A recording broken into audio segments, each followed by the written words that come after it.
it's the same thing, but it's the approach that they took, and it's exactly that kind of stuff. You make it so easy that it's actually harder not to buy than it is to buy. And that's that. I have worked in digital marketing for around 13 years now.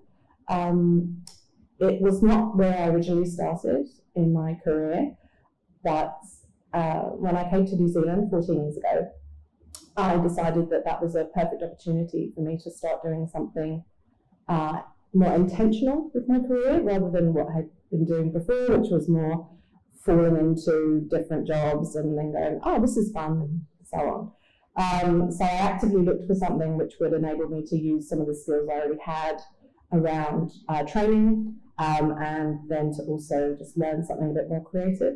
And I was lucky, I got to start working as a trainer for an email marketing agency that was New Zealand owned and operated and filled with really lovely, clever people. And it was a really good way to see how New Zealand's job market is quite different from the UK, where I'm from.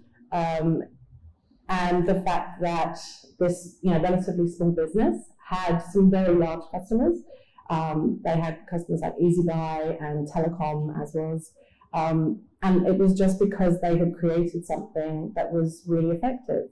And as I was using the tool and working with clients to help them understand the tool, part of that involved me understanding why they wanted to do what they wanted to do and the best way to get bang for buck. And I kind of found it easy, which I'm not saying it is easy, but it felt quite natural to me.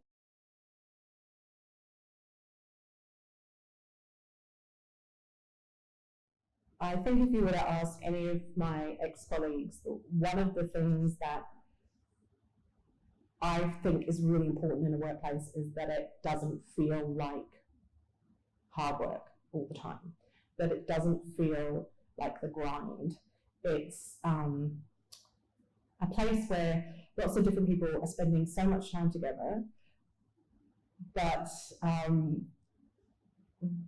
they don't know each other very well. So a lot of the time when I start working at a place, my aim is to find out as much about the people I'm working with as possible, and understand what kind of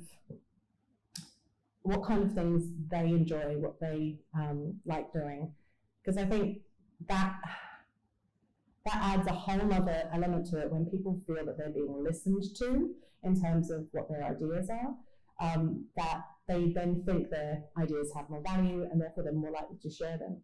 And particularly in marketing, like I said, it's common sense. So people are going to have ideas. They may not be marketers specifically. And I do hate it when people say, well, everyone's a marketer. It's like, no, everyone has good ideas, but it's understanding how those relate to an actual strategy that matters. But if you just let people know that they could have a good idea, they just need to voice it and feel safe enough to voice it.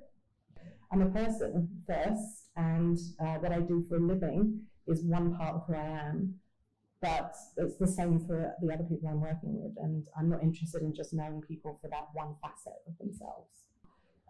We still catch up regularly, we still spend time together, and we have a very close bond because of the time that we spend working together, and I think those kind of relationships just enrich your life.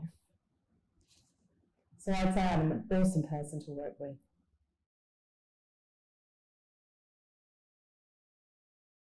I love marketing. I think it's a very undervalued profession, because I think it requires so many different skills to be able to operate on it. You have to be creative, but you also have to be mindful of budgets. You have to be thinking strategically, but also tactically. Like, there's just so many moving parts. I think the reason I am drawn more to the digital side of things is that I am very lucky in that I've always been good at picking up how to use things, like tools. So the first time I went into MailChimp. I, was like, pootling about for a bit, having a nice little look, and then that was it. Now I know how to use it. So I pick things up like that very quickly, which in digital is very important because things are constantly changing. Like the tools are always changing, the platforms are changing all the time. And I think as I get older, there is a part of me that is reluctant as a person to take on any new like trends and apps and things like that, just because I think, well, that's, it's not for me. And it's not, but as a marketer, I need to understand how those platforms are being used, because I need to understand if there's a way that one of my clients can take advantage of that particular tool or that particular platform.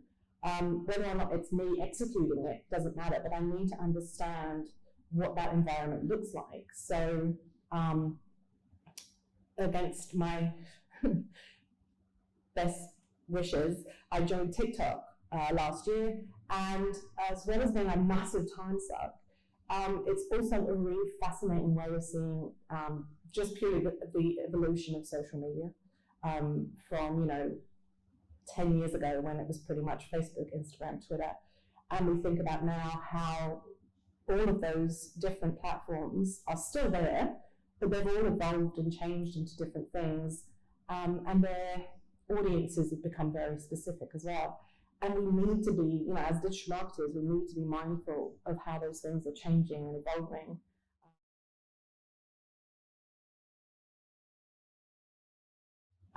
There are so many different tools to use, and I mean, honestly, it completely depends on what you're doing and the work that you're doing and who your audience is. It's a conversation I have regularly with clients and students is, well, who are you trying to talk to? Because it doesn't matter if you have a Facebook account, an Instagram account, a Twitter account, a LinkedIn account, if the people that you're talking to are teenagers, because they're not generally on those platforms. So you're actually putting an immense amount of your own effort into trying to create connection with people who aren't in those environments. And I think one of the best things is utilizing case studies to see how effectively other businesses in similar environments have used different tools to get them to try and step outside of their own mindset and consider how different things can be used. And so I think there are so many digital tools, and it just depends on who you're talking to, what you want to say, how you want to say it, the resources you've got available. But any good digital marketer will give you an idea, will say, here is a strategy, this is what we want to achieve, this is how we're going to achieve it, and these are the tools that we need to actually use it, to actually achieve that.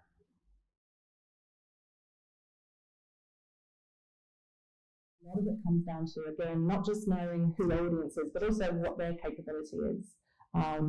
I'm not going to suggest to, a 3-person operation where they have like a part-time marketing person to execute. I'm not going to suggest to them, hey, what you should do is be on every social media platform. You should have a content strategy which requires you to publish content 3 days a week, but different content on each platform, not the same one. That's terrible. If I was going to make those suggestions, they just wouldn't be able to execute on them. So it's understanding what they've got available, what they want to achieve, and what resources they can utilize. There is no kind of one answer fits all. If you want to know the best time of day to send an email, have a look at the results of your previous email sends and see, okay, well, this day of the week we got a better result. This time of day, well, maybe you do some testing. Maybe you try that and see whether or not that makes a difference.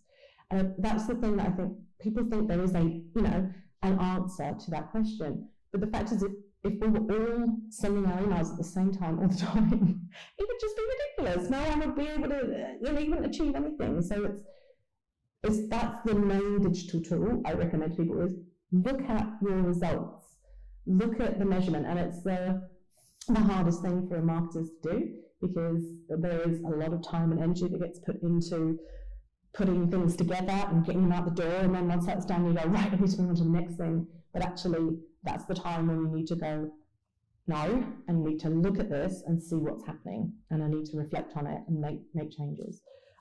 So yeah, that's the top tip.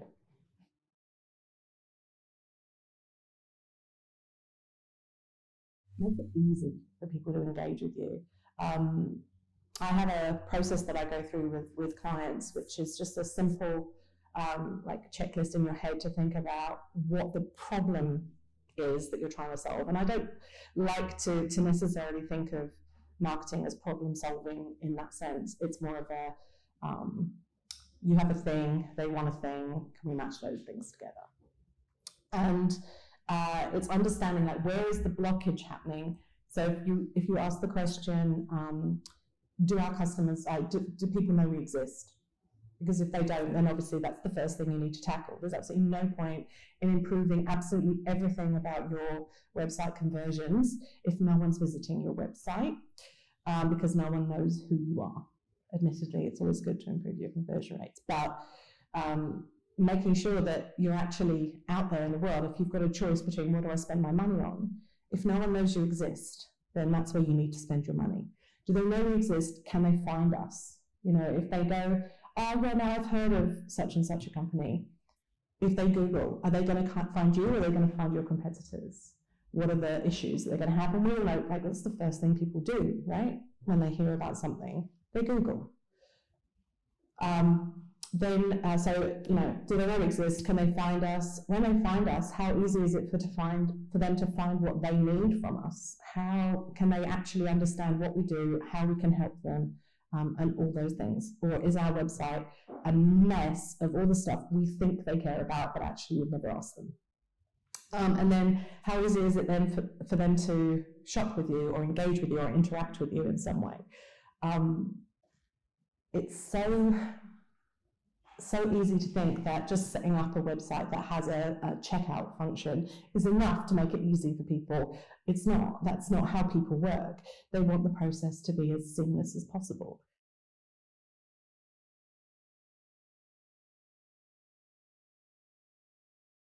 First thing I think is they're trying to do everything themselves.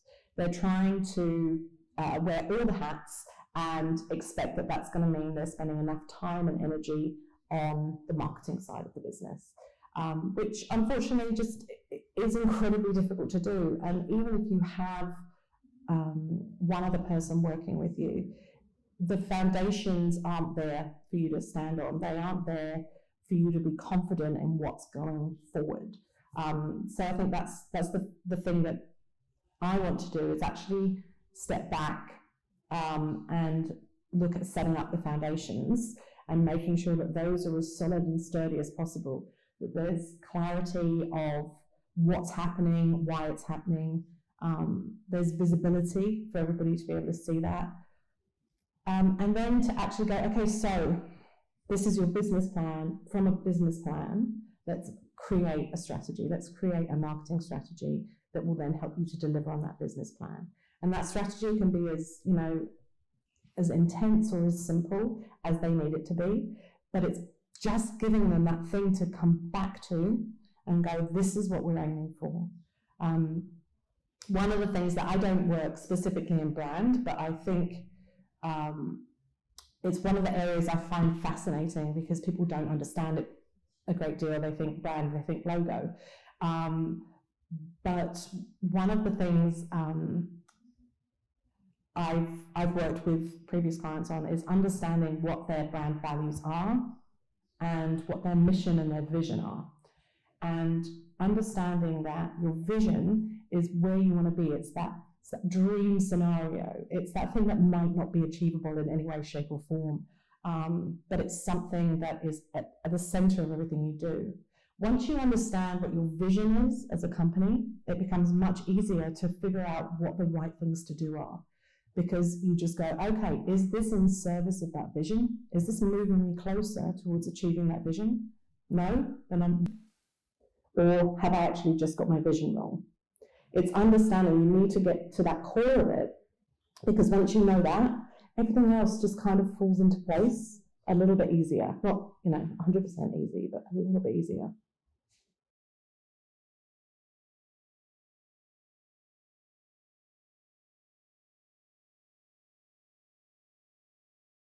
So the kind of people, so the course that I deliver for them at the moment is one called Digital Bootcamp, which is focused on basically get to know as much as you can about the introductory aspects of digital marketing before you get in there.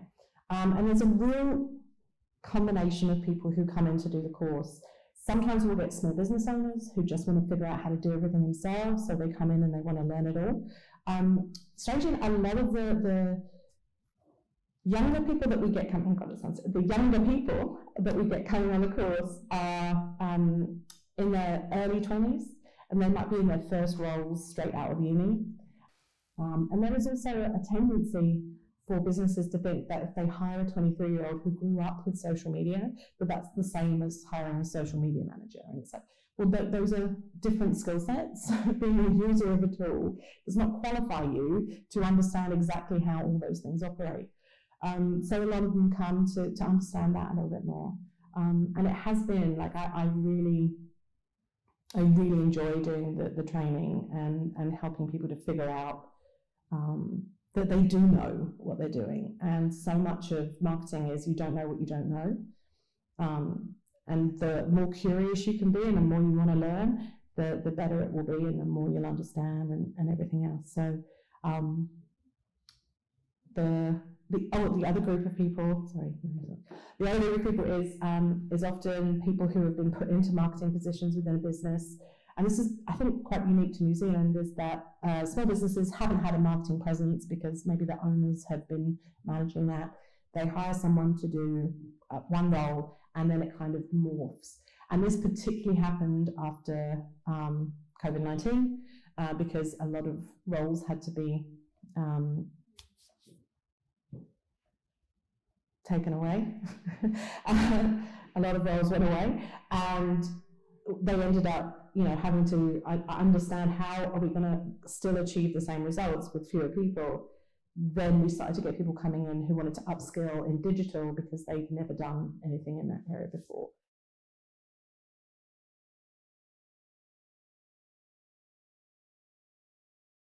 Trust your gut. If you think something might work, test it, try it. We're very afraid that if we don't get something right first time, that's a massive failure. But the thing with digital is, with so much of it, if you're paying for it in particular, it doesn't stay forever. It just stays for the period of time that you're doing it. I've had a lot of people, they're sending emails saying, well, what's the best subject now? And it's like, well, test it. If you think it might be this one and someone else thinks it might be that one, we'll try both and see which one gets better results. There is nothing that you can't find out by actually just testing stuff. And we have a fear that we'll try it, it won't work, and then we've lost money. There's a lost opportunity. But if we continue to do the same thing over and over again, we won't know what we're missing out on in terms of opportunity. So we might be happy with the results we're getting, but we don't know that our competitors are getting 3 times the results. So if we're not constantly trying to improve on what we had before, then you're just going to stagnate. And don't be afraid to try something a bit different. Sign up to emails from all of your competitors and see what they're doing, what they're saying. And also think about brands that you like, and think about, even if it's not within your same industry, think about what is it you like about them. Is it the way that they speak? Is it the way that they communicate? Is it the content that they put together? What is it that makes people go, yes, this is a brand that I connect to?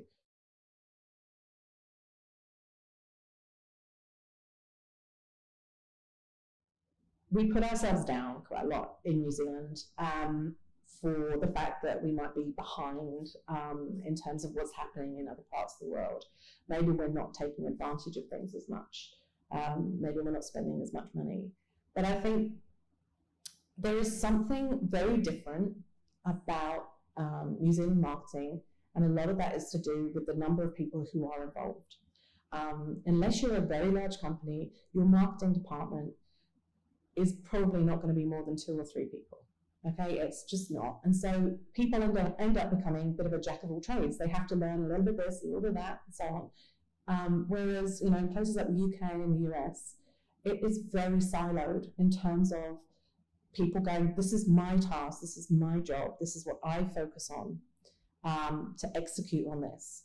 But what that can lead to is a fractured message, because you've got too many people who are looking at different parts, and those parts don't necessarily make up the whole. And so it can come across as kind of disingenuous or disconnected.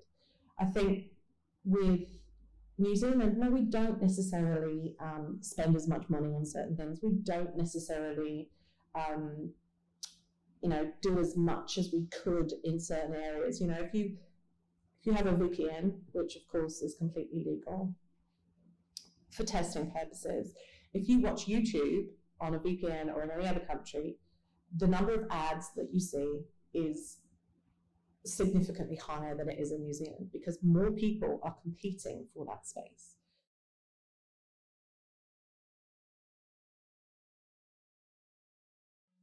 There is nothing quite like the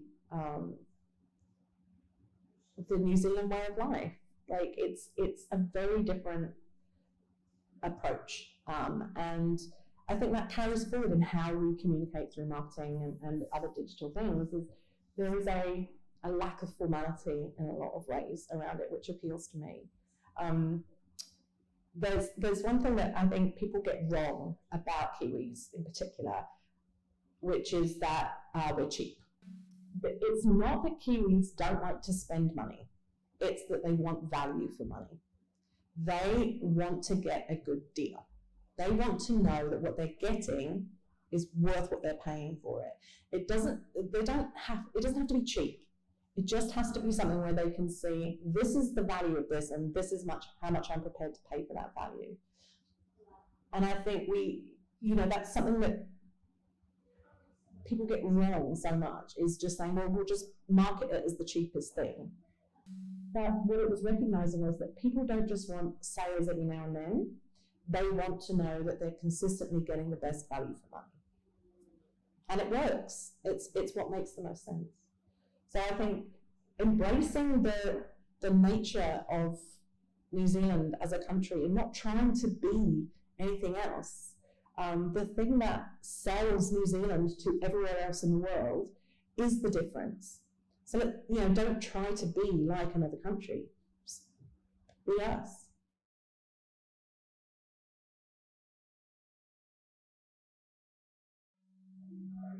I love any new opportunity to look at a situation from a different angle that someone may not have thought of before. So when you're in the middle of running a business, or you're in the middle of working on something, it's very hard to step back and just look at that bigger picture. And that's the thing I like, is coming in and just talking to people and finding out, what is it they want to achieve? What is it they're trying to do?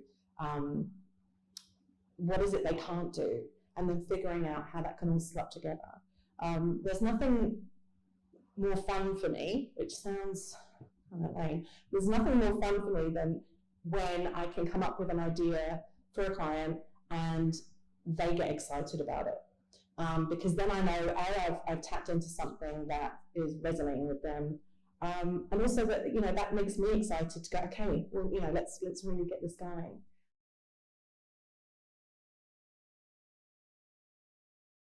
Marketing is not just the fluffy stuff. It's not just the making things look pretty. It's about trying to connect to your audience, and make sure that what you're trying to sell to them connects with the reasons why they make the decisions that they do. How are you making their lives easier? There's I don't specifically do copywriting, but I have to write copy often. And there's just three things that I always think about. And it doesn't necessarily, we're not just talking about copy here, but literally anytime you're communicating to your audience, is to think about the FAB model, which is features, advantages, benefits. So you start by saying what it is, then you explain why that's good, and then you say why it will help them. So what will it do for you? And that's the thing I think we often miss, is we miss out on that benefits part. We get so focused on saying, oh my God, our thing is so great, it's so amazing, it's revolutionized everything, that we don't say, but why do you need it? Why do you, how is it going to help you? And that's what helps people to make that decision. It doesn't have to be life-changing. It can just be that it makes their lives that little bit easier than it did before. It means that they don't have to think about one thing that they might have before.